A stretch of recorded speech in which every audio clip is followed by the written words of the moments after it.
Alright, so today we're going over linear approximations and differentials.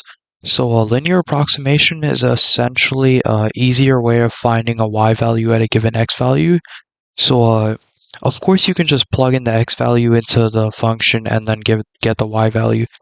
But let's say you have an x value of like 3.98 and you gotta find the y value. You can't just plug that in because it's gonna get extremely difficult. So what the linearization function f of a plus f prime a x minus a does, it essentially allows you to estimate the y value at a given x value a lot faster and a lot easier. So you always want to remember L of x is equal to f of x, which is essentially the y value at a given x value. And then this is also important.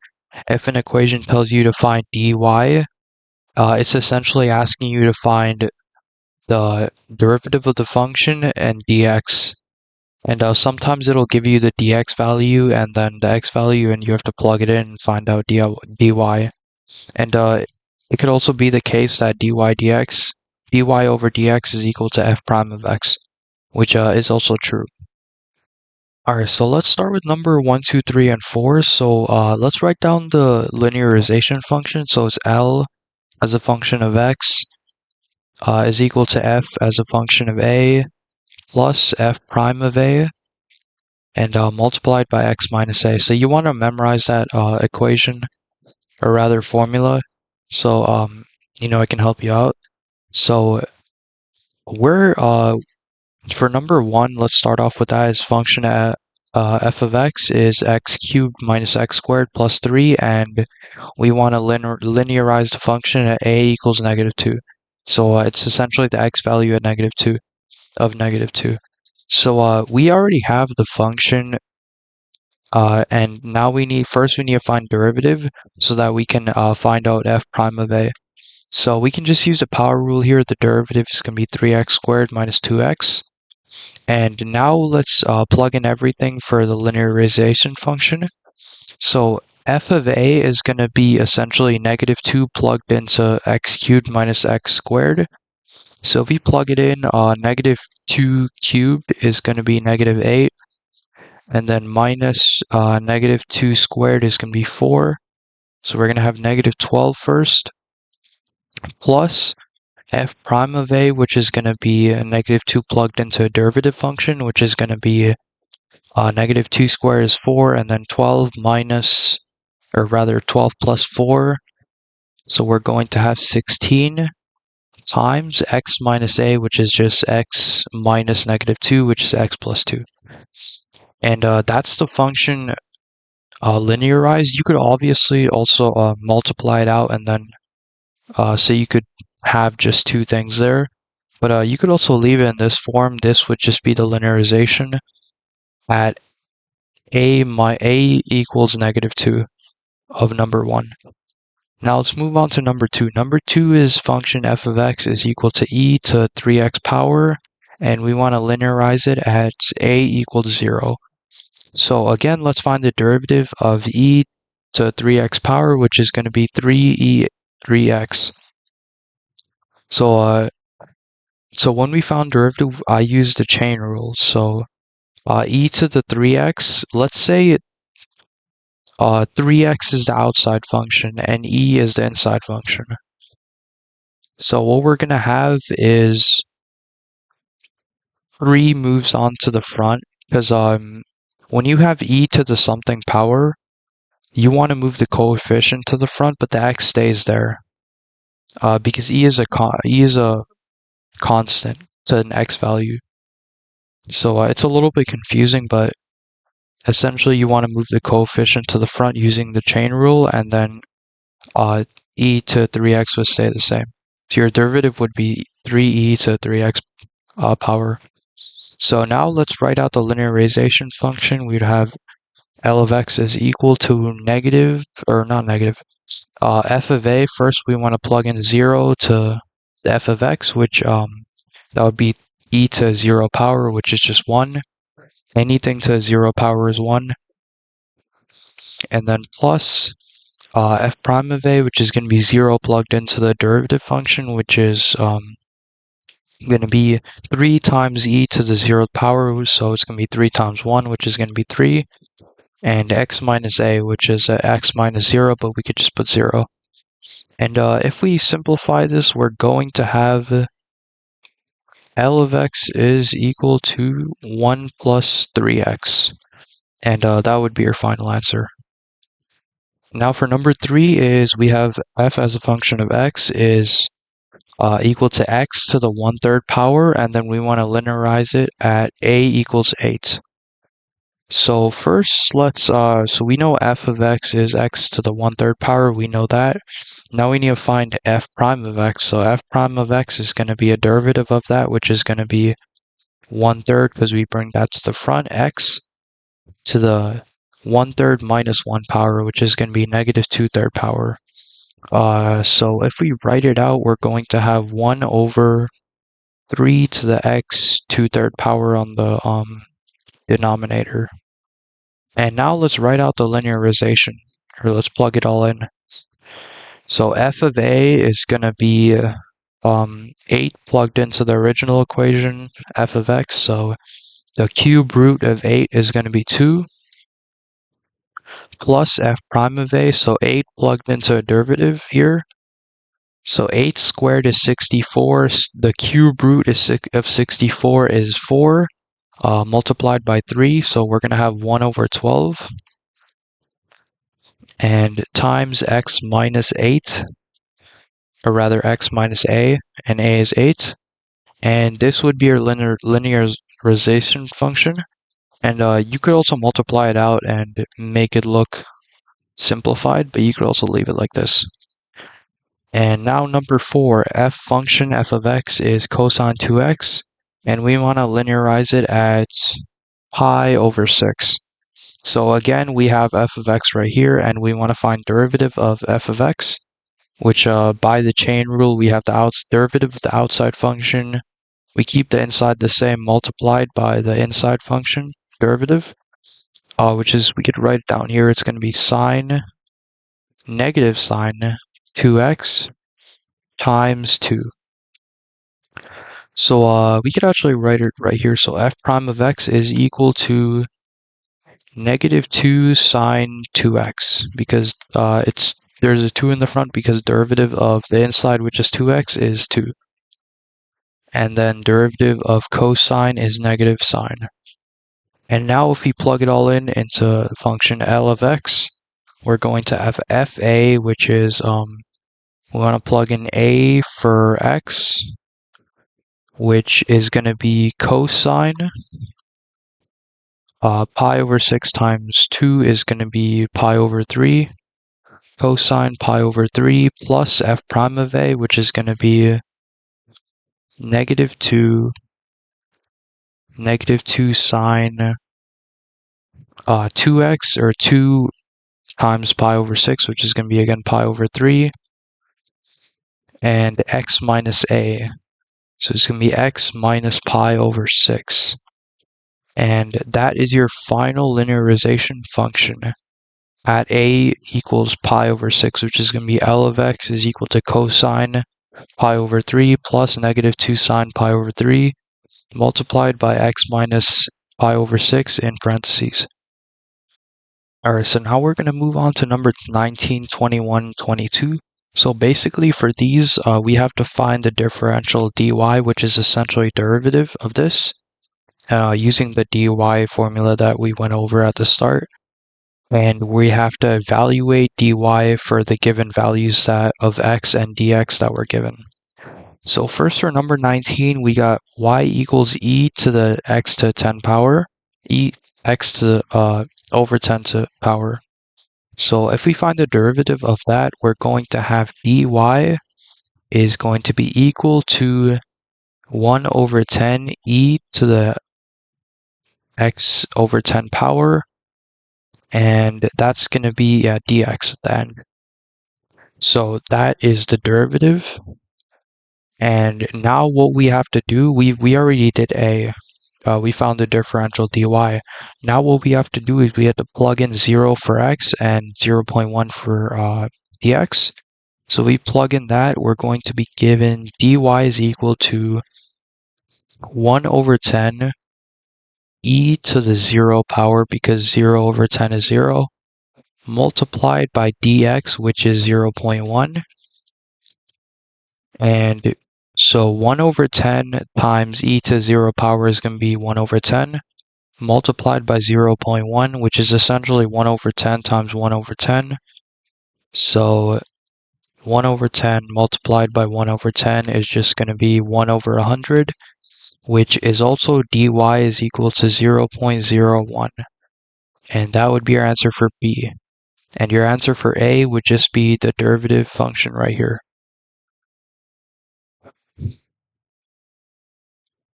Alright, so let's start with number 21 now. Number 21 is y equals square root of 3 plus x squared. And then we're going to evaluate it at x equals 1 and dx equals negative 0.1. So let's find the function dy, which is the derivative. So let's rewrite 3 plus x squared to be 3 plus x squared to the 1/2 power. Now let's use the chain rule to find the derivative. So we move the half to the front, 3 plus x squared, and then this is to a negative 1/2 power, multiplied by derivative of the inside, which is going to be 2x. And this is also dx as well. And this is our dy function. We could actually rewrite it. Let's rewrite it to look a lot better than this. So on the top, we're going to have 2x. On the bottom, we're going to have 2 square root of 3 plus x squared and dx. And now what we need to do is, this is our dy function, so this is A complete. And now for B, we need to plug in x and dx. So if we plug in 1 for x and negative 0.1 for dx, we're going to have 2 on the top, because 2 times 1 is 2. On the bottom, we're going to have 2 radical 3 plus 1, because x squared, or 1 squared is 1. So we're going to have 4 multiplied by negative 0.1. And here we have 2 over 2 times 2, which is going to be 1/2 times 0.1. So if we just write it in fraction form, we're going to have 1/2 times negative 1 over 10. And now if we multiply that, we're going to have 1 over negative 1 over 20. Or also known as negative 0.05. And that would be your final answer for B. And your answer for A would be right here. Alright, so now let's look at number 22. So number 22 is going to be the case of the quotient rule, so we could find out dy. So let me free up some space real quick. Alright, so I freed up some space for number 22. So number 22, we're going to use the quotient rule. If you remember, the quotient rule is f prime g minus fg prime. And on the denominator is going to be g squared. So now f is going to be on the top, g is going to be on the bottom. So f prime is going to be 1 times g, which is going to be x minus 1. And minus f, which is going to be x plus 1. Times g prime, which is just going to be 1. And all that is going to be over x minus 1 squared. And now if we just simplify the numerator, we're going to have x minus 1. We're going to have x minus 1 minus x plus 1. So we're going to have minus x and then minus 1.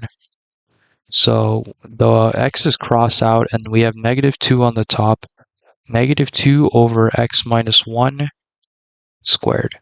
And dx. So that is our dy function right here. So that's our answer for A. And now for B, we have to plug in 2 for x and then 0.05 for dx. So if we do that, we're going to have 2 on the top, and then we're going to have in the parentheses here, we're going to have 2 minus 1 squared multiplied by 0.05. So 2 minus 1 is going to be 1. 1 squared is 1, so we're going to have 2 times 0.05, which is also 1 over 10 or 0.1. So that would be your final answer for number 22. Alright, so I want you guys to try number 11, 12, 13, 15, and 17. So essentially for these, you're just going to have to find differentials. So you're just going to have to find dy f prime x of dx. So just find derivative times dx, and you just leave it like that.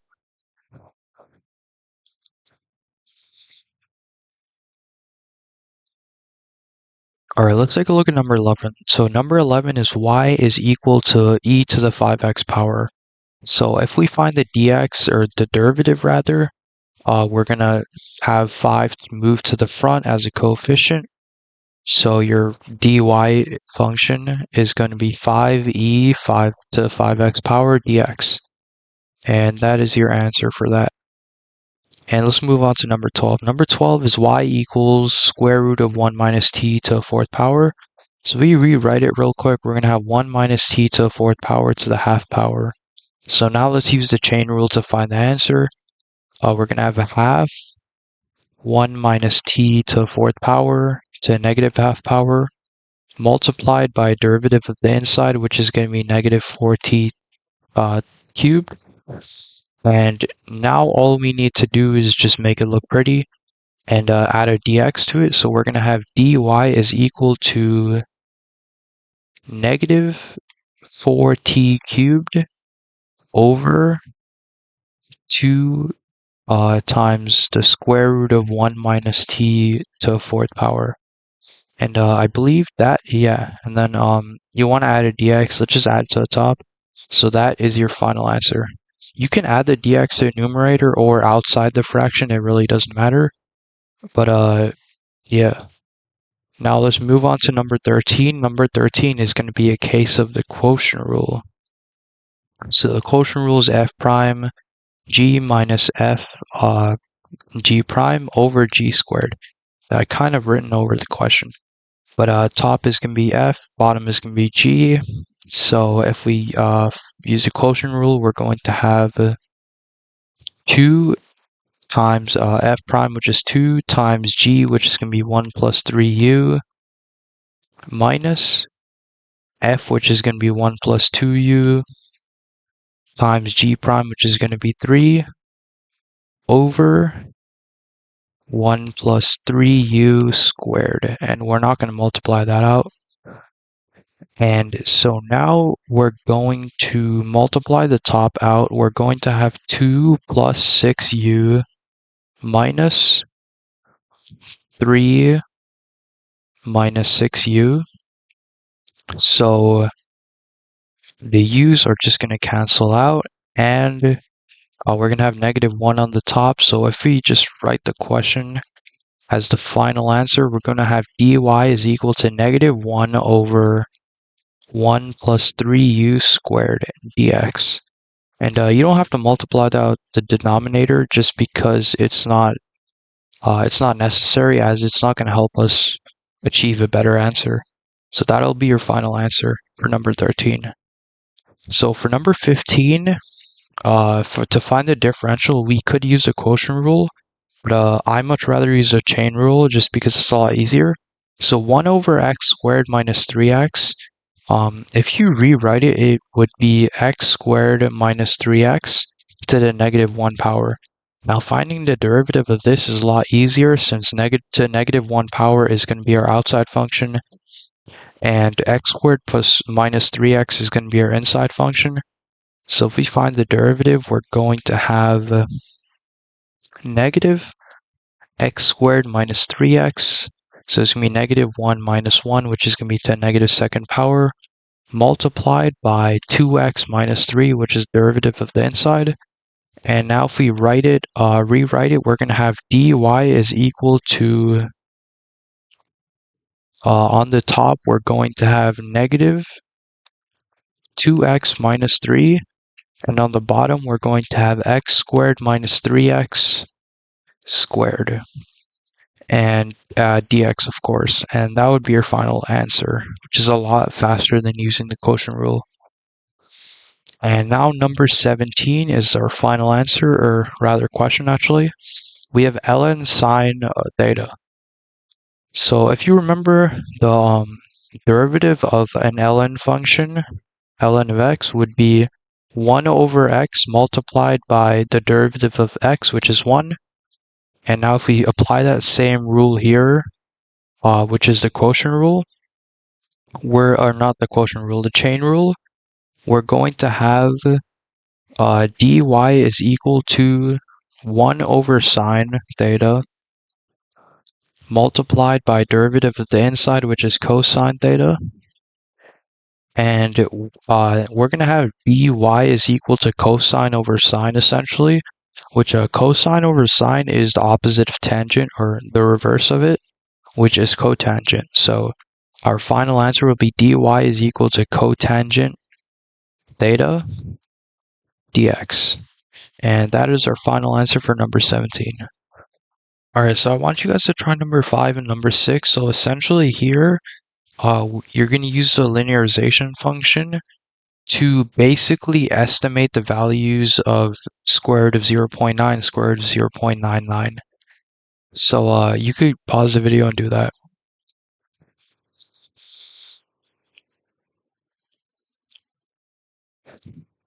So let's take a look at number 5. Number 5 is find the linear approximation of the function f of x is equal to square root of 1 minus x at a equals 0, and use it to approximate the numbers square root of 0.9, square root of 0.99.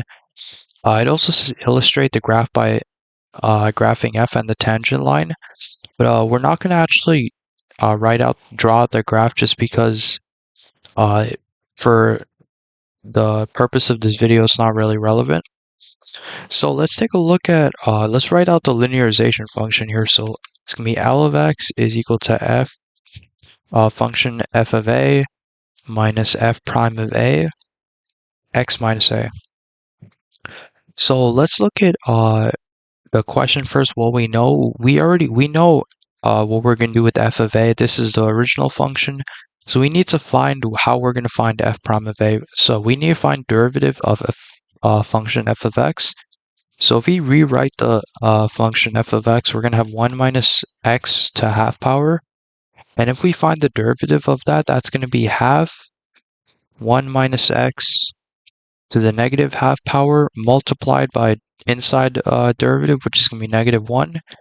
And if we rewrite it, we're going to have f prime of x is equal to negative 1 over 2 square root of 1 minus x.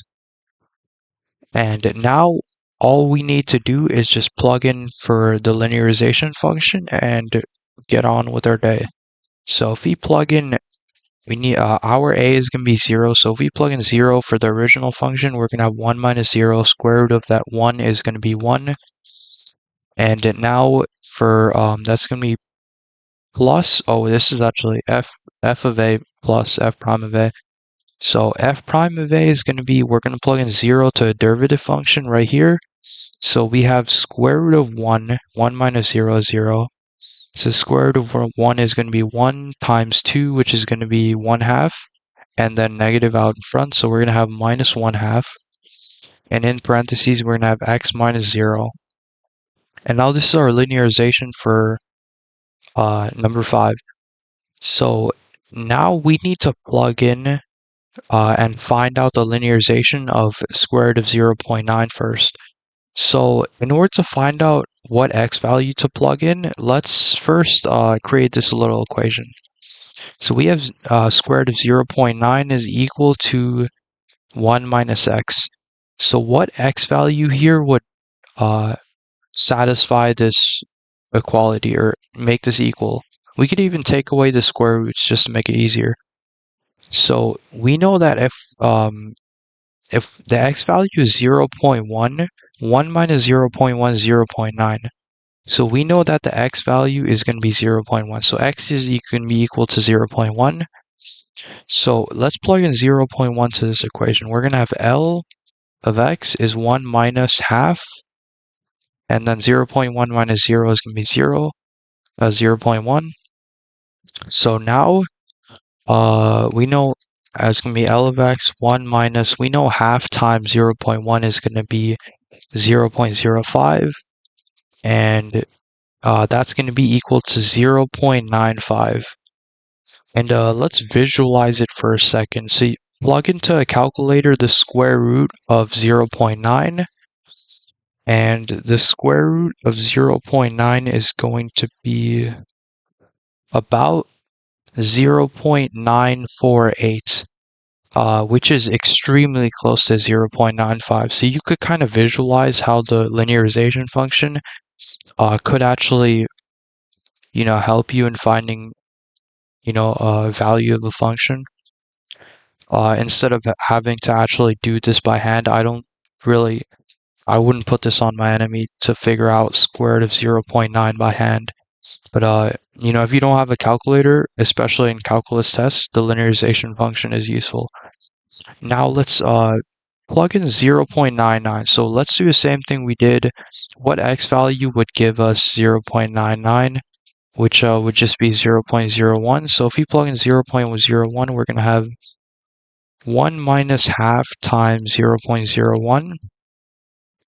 And that would be essentially be L of x is equal to 1 minus 0.005, which if 1 minus 0.005 is going to be 0.995.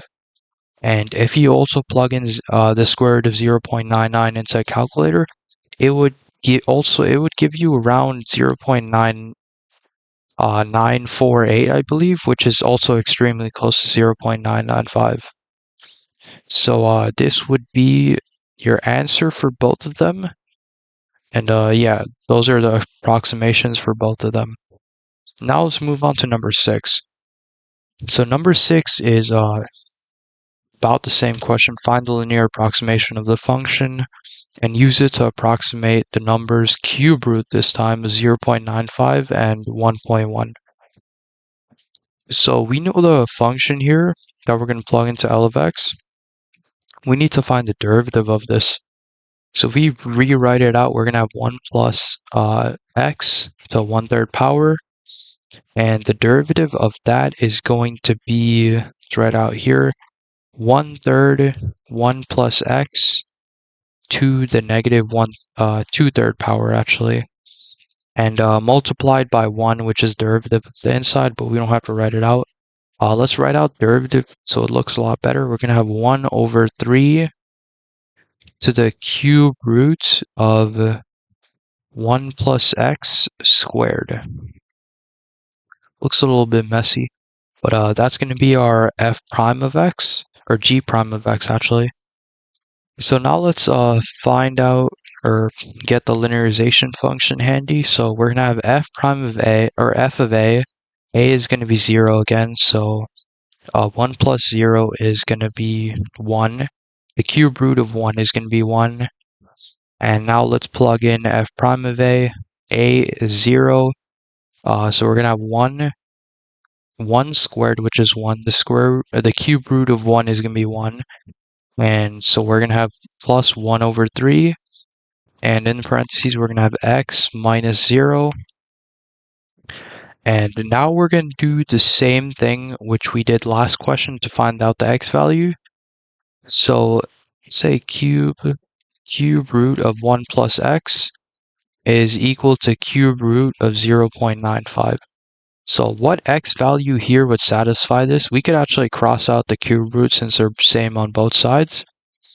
So 1 plus x, 1 plus what value would give us 0.95?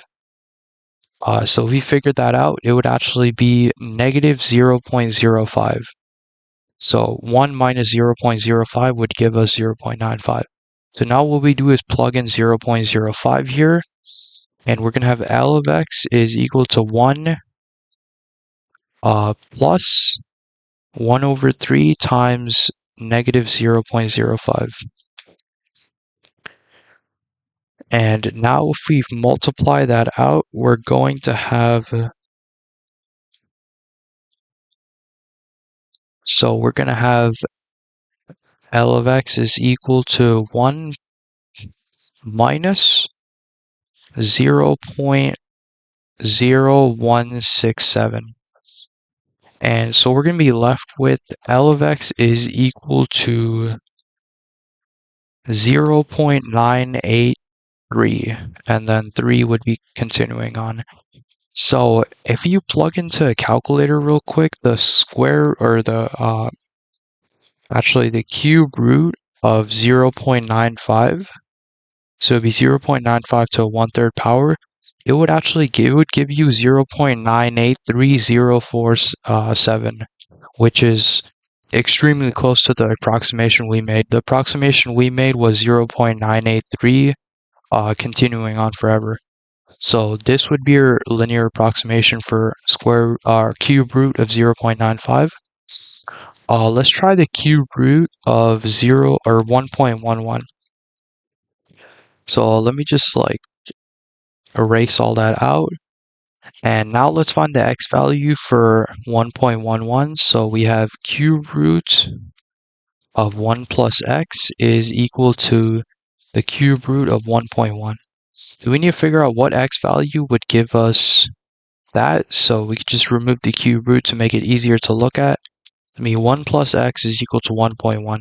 We could subtract 1 on both sides, and we could also deduct that x has to be equal to 0.1. So now what we do is just plug in 0.1 for x.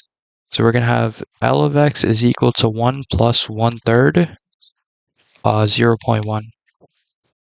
So then we deducted, we're going to have L of x is equal to 1 plus, it's essentially 1/3 times 1 over 10, which is going to be 1 over 30.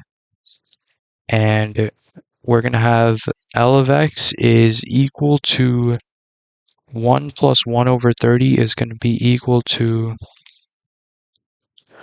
approximately 1.0333, and then that's just continuing on forever. And now if we do it again, where we put in the calculator 1.1 to the 1/3 power, which means the cube root, we're going to have 1.03228, which is also extremely close to the linearization we made. So you could kind of see, visualize how the linearization function actually makes it way easier to figure out, the answer of some square roots, cube roots, or just numbers we can't do manually by hand without a calculator. So yeah, it's basically it for linear approximations. So linear approximations, basically, you gotta memorize this formula, and whenever you find the differential, always remember it's f prime of x times d of x, or dx rather. And yeah, the differential is basically a derivative times dx, and linear approximation is just an answer using the derivative and the function in order to actually find out an answer by hand in a way easier method than if you don't have a calculator. So yeah, it's basically it.